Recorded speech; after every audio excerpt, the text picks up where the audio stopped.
Hello, everyone. Welcome to the Guild of One Name Studies Hangout on the Air for November. We have had a few fingers problems, and my apologies all around on that, but I think we are finally recording. And we are going to be talking about the 1939 register, I believe, for the UK. We have a person that's quite knowledgeable about that, Hillary. I have very little understanding from Canada, so I'm going to turn it over to you. Right. Um, Earlier this week, I did well, actually no, not earlier this month, I did a blog post on worldwide genealogy, and I'll screen share it. I think that's probably the easiest thing to do. Let's see, there we go. All right. And I've already put a post in under the comments for this hangout, so hopefully other people can get to it if they need to. Basically, I've put quite a few links in this blog post, just really sort of asking people how useful they found it and that, because it was launched right at the beginning of the month, and I know myself, I've tried to find people in it, and my biggest problem's been that things not always been very well transcribed, and then you're trying to find somebody and you just can't find the person that you're looking for. There was a lot of discussion about, I know there's been a lot of discussion on the guild mailing list as to with regards to this. So I've put quite a few links in here about what it is and how to use it. I've also put links in about how they brought this online, and so there's plenty of background in this blog post for people to find out about it. Audrey Collins from the National Archives has got a little short YouTube thing post about it as well, which I've got a link to there.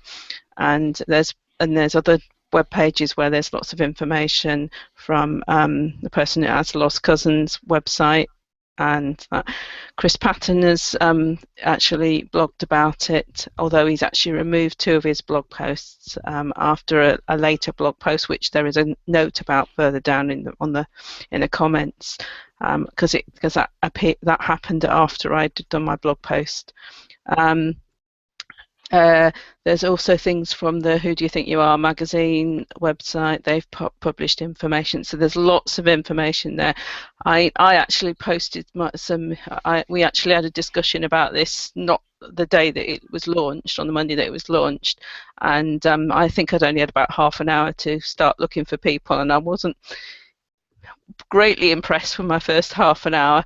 I have found some people, but I'm still looking for the people that I've actually posted about, asked about in the at the bottom of my blog post. A couple of people, which I've just not been able to find whatsoever. And I know full well that these are people that died prior to 1991. So if you've got people that have died prior, that would have been alive in 1939 and should have been in their own homes, then they should be on the register, and you should be able to find them.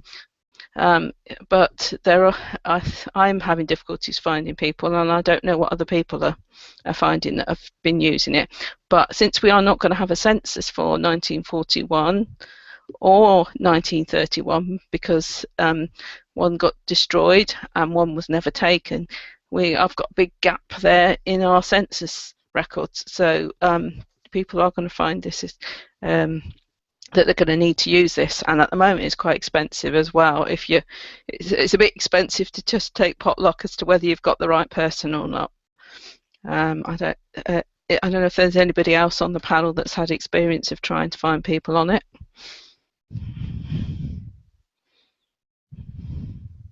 I'll pipe in on this because I've been using it extensively for a project that I've been working on this past couple of weeks, and I'm finding that I find about 50% of the people that I'm looking for, and what I find it most useful is that when I have when I'm trying to reconcile a marriage that took place before 1939, uh, I can get from that 1939 register, I can get their approximate ages, so I can help identify which people I'm trying to deal with in that register. But as you said, so many of the people that should be there are missing. Yeah, I mean, if somebody was in the forces and they'd already were already in the army or something, they're not going to be included. But there's people that you'd expect to be civilians that you just can't find. I mean, there's people that I've got know the exact birth date of, and I've searched by exact birth dates. I've searched by lots of different spellings with wildcards and all sorts of things, and I still can't find people. So it's you can find the ones where you know where they're living, but if you knew where they're living, then that probably defeats some of the object of actually trying to find them in that register, because if you knew they were living there at that time, other than finding out what their occupation is on the by revealing the household, you're probably not going to find a lot more, and it's not that cheap at the moment for you to spend a lot of money just on on the Well, off chance. I haven't spent a penny on it. Mm. I just use the previews that I get. Uh, you can you can put people into families by doing the uh, by copying down the URL and trying to match up URLs for husband and wife, and maybe if maybe children if they're old enough. Uh, I mean, it becomes somewhat of a a challenge, though, to find where the missing people, and you don't know whether or not it's because of poor transcriptions of names or what. But I've been able to find some by just uh, using first names and locations, and using that to sort of narrow down who they might be. Um, Sometimes I think the surnames, uh, if they're in a family with other people of the same, with in-laws of something like that, they don't get the right surnames on the people. Well, I don't think I've found the Gadsby surname for the families where I know that I've definitely got the right people correct on any one household at all, that the ones that I knew about. So um, I've found it spelt with various different spellings with different letters, completely not a surname that I would think for something to have been transcribed in this country, and for somebody to consider that that is a reasonable surname is amazing. You know, it's no wonder people can't find it even with wildcards and things. I've tried wildcards for the Christian names as well, because if they've got two Christian names, you're just thinking, well, are they using both Christian names, one or the other? And it's Hillary, I have a question. Is this problem a transcription / indexing issue or the original document? it's probably that some of it's probably going to be that they can't read the original documents very well, so they've mistranscribed, I'm sure, because if they're handwritten ones, you're going to find that problem, aren't you, with anything. But usually you can have a good guess. But there are people as I put on my thing, there's people transcribed as a squiggle and question marks because they obviously can't read it. So if the people that I'm looking for are those people with a squiggle and question mark because they can't read the name, then I'll never find those people. Right. Okay. Well, that's a point I wanted to make. Whether it was something that the Find My Past was doing, or the transcribing, was it transcribed wrong, or indexed wrong, or they couldn't read it. Then I think you nailed it by saying couldn't read it. I think in some cases, Russ, and since I haven't seen the originals, I don't know for sure. But I think that it's a case where they use the same surname throughout a family, even though you know, as the head of the family, even if the some of the later people in the family had a different surname. So they just and this was original recording problem. That's probably why I can't find some of the people I'm looking for, because I know at least one of them is worked as a cook for a family at some point, and I'm not sure. Then I was expecting them to possibly be with that family, but having said that, I'm not sure whether they were with that family at that time. So I can't even look under the other the surname of the family that I think they were working with for. So that's make it a bit more difficult. Can you browse though? Can you browse the neighbors? Because you picked up that family from another document, and it's okay if you know what part of the country they're in, but if you don't know where they're working in the country and but you're expecting them to be there, it does make it difficult. Okay, I made an assumption that you knew where they should be, and if you knew where they should be, did a prior record let you see who their neighbors might have been and look for that neighbor? Yeah, I mean, it's easy enough to find people in the areas where you do know people should be living. It's just difficult if you're trying to look for an individual to see where they were at that time when they're sort of somebody that is obviously would have been a child on a previous census, grown up, probably off working somewhere, possibly prior to any marriage and that. So you can't. It is difficult. One of the places that I found difficult was, you know, this wrong names indexing, or incorporating in the data, is that if the head of the family is a private based on the 1939 living rules. So you don't know who the head of the family is, and trying to then, and what their surname might be, trying to find the person underneath that person. But if you work hard, I've found most of the people. I've been working on a project to search out all of the Leonard Stedmans in England and Wales. And since most of these people are 20th century people, you know, the 39 census has been very useful in figuring out who married who, which Leonard married who. I must admit, I have found it useful. There are one or two people that I was looking around, and I've actually managed to sort of like confirm that they did marry somebody or whatever. But I'm not sure if that's so easy now as when they first brought it out, because they have changed how the web pages are coming up now. I'm not sure that you're getting other household members when you search. So you'd possibly have to search and just whether you've got the same family or not is a bit more difficult now. It was working this morning, Hillary. What I was doing.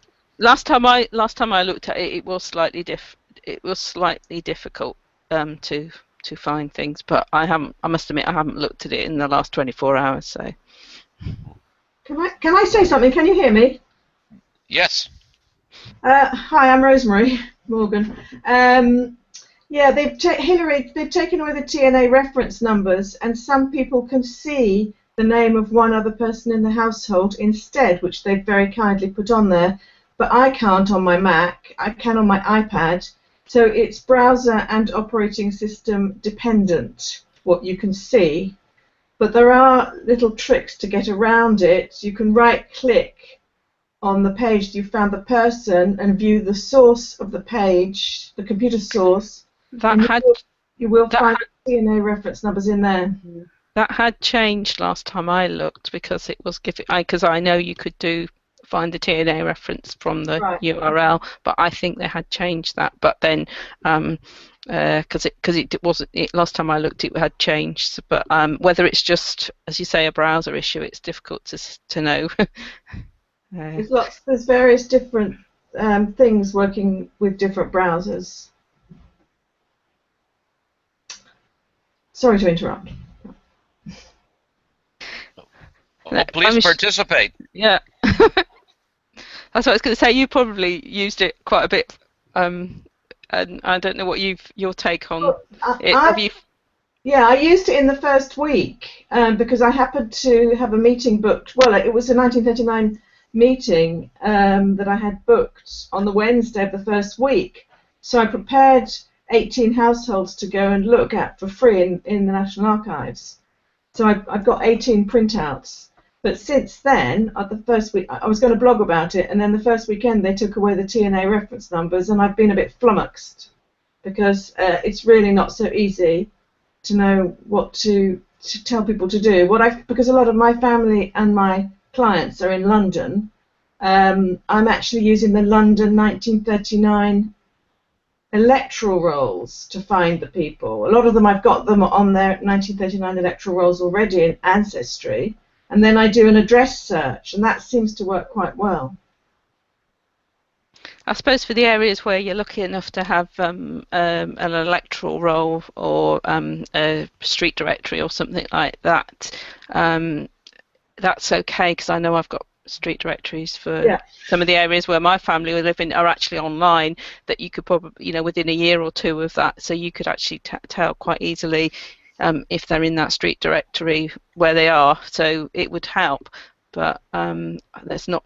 I suppose that doesn't help in the situation where you're just looking for them just anywhere. Absolutely, no. It's particularly good in London, and I think Surrey works as well. But that is where most of my ancestry clients are.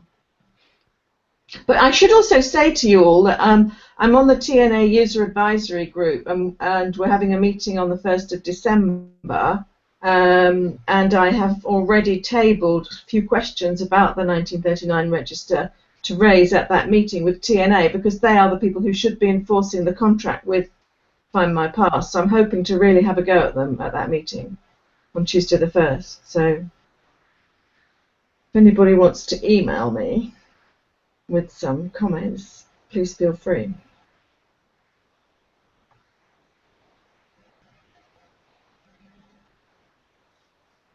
As quiet reigns supreme, I think that was excellent information.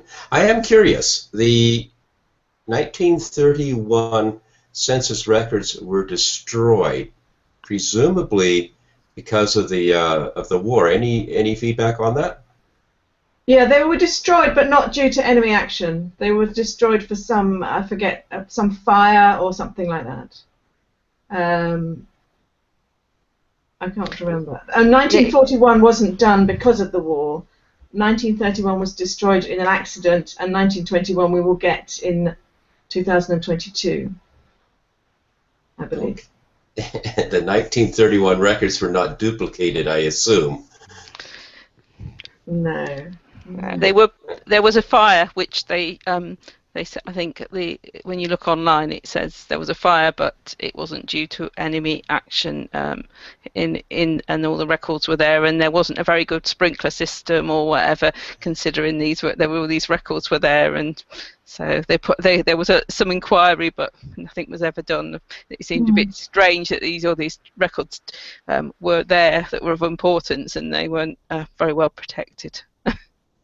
Well, from what I've read of problems in North America, is such records are usually very carefully protected in the basement of a courthouse or civil building or what have you, right along the riverside, with flooding being the usual problem. But I don't think these census records, they were originally designed for statistical purposes, so maybe the original enumerators' books weren't considered that important in those days, if you think back, because we only started using the census for genealogy when Family Search did the 1881 census, as far as I know. So I might be wrong. In the U.S., we've been using census for decades. And so they started providing indexes for the census back in the 50s, and the National Archives has had since the 70s, I believe, the microfilms of the U.S. Census. John, out of curiosity, I can see where grouping of information for statistical purposes would be important, knowing how many farms there are out there, textile factory workers, and so on and so forth. Was the government ever interested in the individual names? They were very kind to record them for the rest of us, but was it really important to any government to record the individual names? I don't know, but a fellow by the name of Lemuel Shattuck, who was responsible for creating the 1850 census as an every name census, and he was primarily interested in it to be able to track migration patterns and health issues and certain types of health issues. He was, by the way, he was one of the founders of the New England Historic Genealogical Society also. Interesting. I know some of the original censuses just had tick marks for a number of people in the household. You'd only get this for... they were heads of household census, yeah. Yeah. Okay. But the direction that the census was going, starting with the 1850 and then the expansion in 1880, where they told you where they asked where your parents were born, was to help track the westward and such migration within the United States. One of your Canadian census, I think it's either 1891 or 1901, also asks for that parent birth location information, and that can be very helpful at times, although they're not as specific as to location as they are in the U.S. Of course, the UK ones are even more specific, but they don't ask that question, because with the UK asks for the actual town or village, whereas for birth. Whereas in the U.S. it's only asking for state. You may be aware we've just had a change of federal government up here. The previous government decided that the census recording was not that important and it was going to be optional. And the last census, people could opt out if they wanted to. The new government says, no, we're going back to the mandatory and the long sheet version. So our descendants, our grandchildren will benefit from that change, going back to the old way. Thank goodness for that. Well, actually, the census is going to become less important as a device moving forward, because more records are being maintained and kept.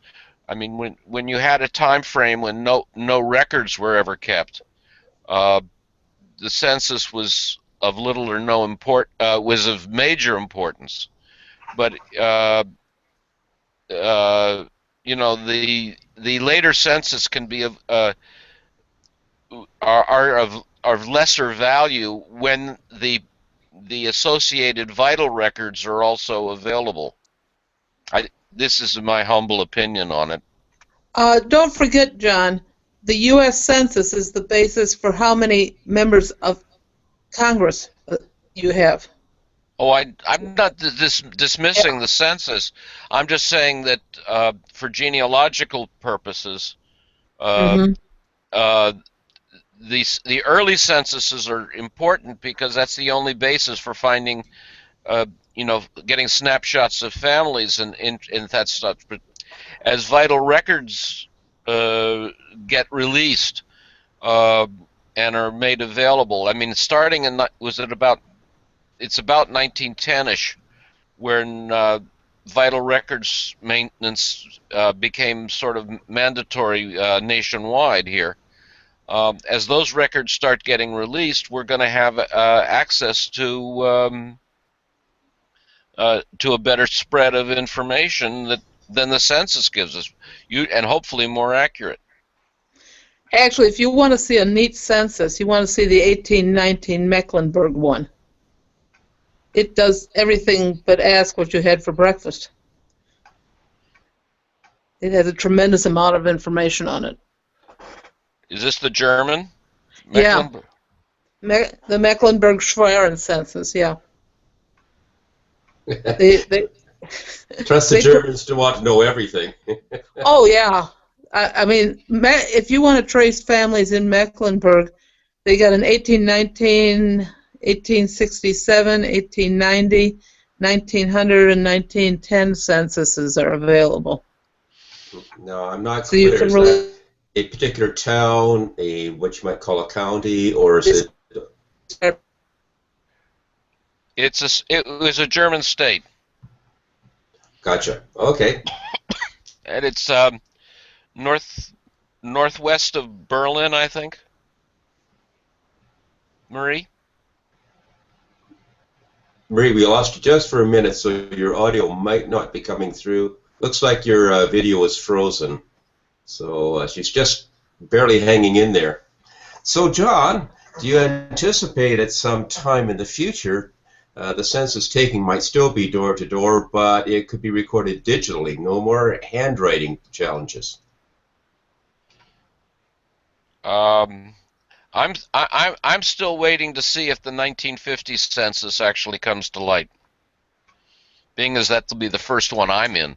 But that was the first one where they actually recorded the data on old Univac 3's computers with punch cards and magnetic tapes, and I would like to be convinced that they've actually got paper records of that census so that they can record something. And of course, you're talking about the transcribing from what was written in the field to what was punched into a card. Well, actually, no, that's not how the census. The people fill out the census questionnaire, and from that, the enumerators create the pages that we've come to know and love, and the ones they return. And the original, their actual worksheets, I think, are destroyed. Okay, but that still remains a handwritten register sheet that we're used to. I believe that's when they were doing the 2010 census here, I was inquiring of the census people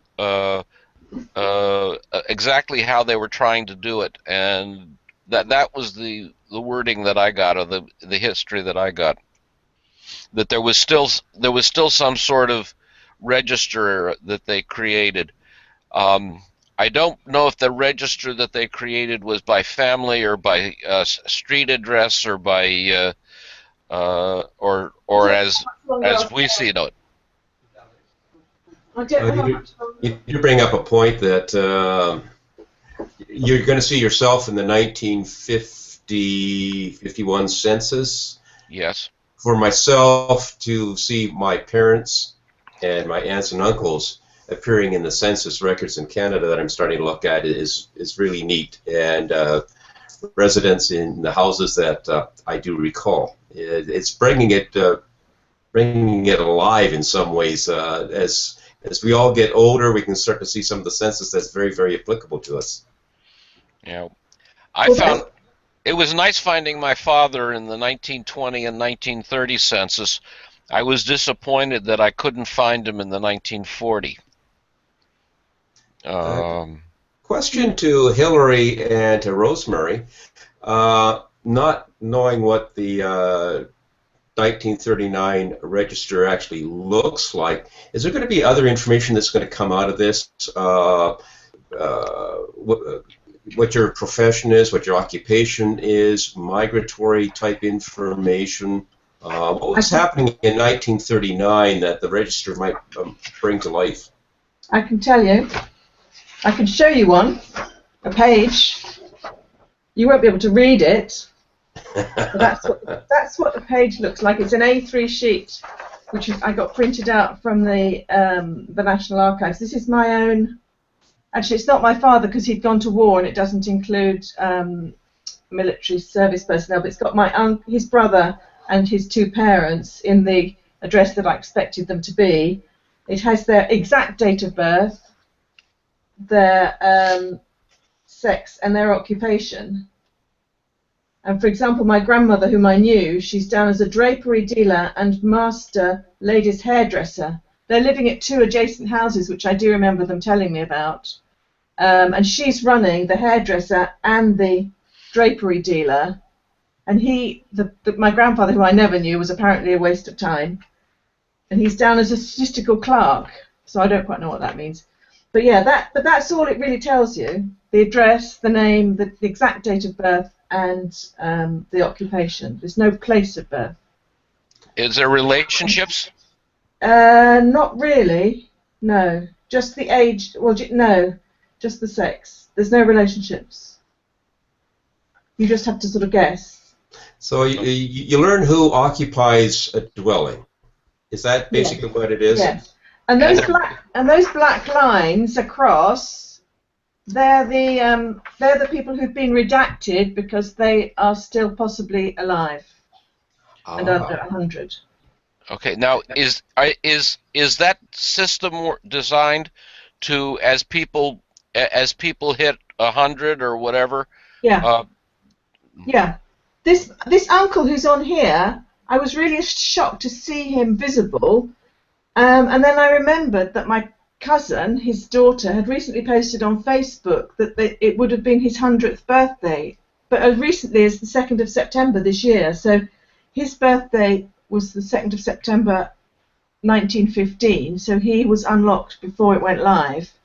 And what you can do if you've got a death certificate is you can send it in to get it unlocked, but I'm not quite sure how that process is working because it's going to be a very manual process for Find My Past. I have seen anything. I have seen several women with their maiden name and married name. Yeah. Okay, and some cases the marriage that is represented happened after the 1939 register.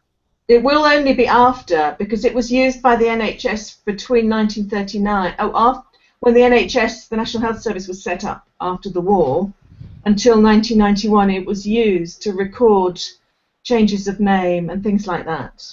I've got one person who was under her first married name on the 1939 register, and she's also under her name when she died, and neither of them are her maiden name. So you can't guarantee that if you see two names, that the names that you see, any of them are going to be a maiden name, unless somebody's was unmarried when the 1939 register was taken, because they'll only record the surname on the register and the surname at death, or any other surnames that they've had in the intervening. So if they've had more than one marriage and they've had to change their surname, that's why you might see some with 2 or 3 surnames on it. But that I know for definite, because I knew that person, that her husband had was deceased before the 1939 register, and I knew she married during the war, and I knew what her surname was when she died. So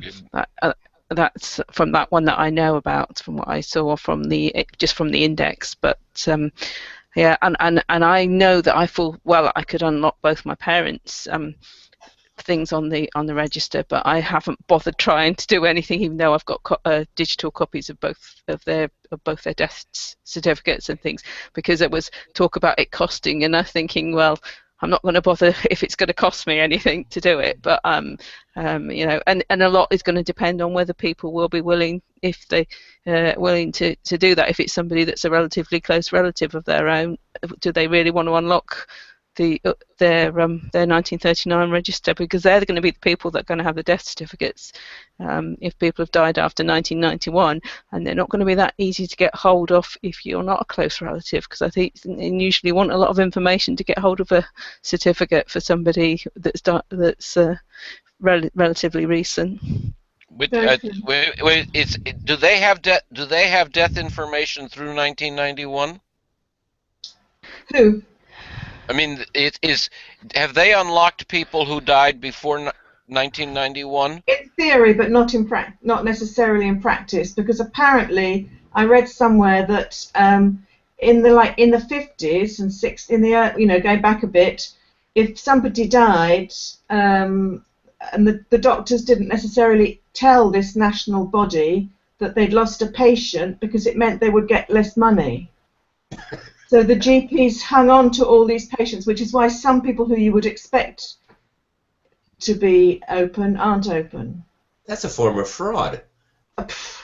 Well, that's what I've read. I mean, I'm not saying that is definitely the case. By the way, the explanation of the use of the register by the National Health Service. Yes. And that's why the multiple names show up and the names moving Yes. forward. Yes. That's interesting to know and useful, very useful. I think Find My Past haven't really done enough. I mean, you can read about it, but you have to go and dig to find out this sort of information. They haven't really explained it all. I mean, they are going around the country. There is one chap, Nico Clennan's, going around the country giving talks in this country, but for the global audience, they haven't really. I think there's a webinar I've booked onto for next week. I think for the National Archives have got a webinar on the 1939 register. I'm sure I'm booked onto it for next week somewhere. Yeah, so if that's yeah. So I suppose if anybody that can get on to and see a webinar and around at that time probably could see it. You wouldn't necessarily need to be in the country, because I'm not going to be able to get to any of the the presentations. I know. No. Well, I think on that note, I'm going to stop the recording. That's not quite an hour because you had a late start, but that covered most excellent material, and I want to thank everyone for contributing. The Hangout is going to continue on, but I'm going to wrap up the broadcast at this point.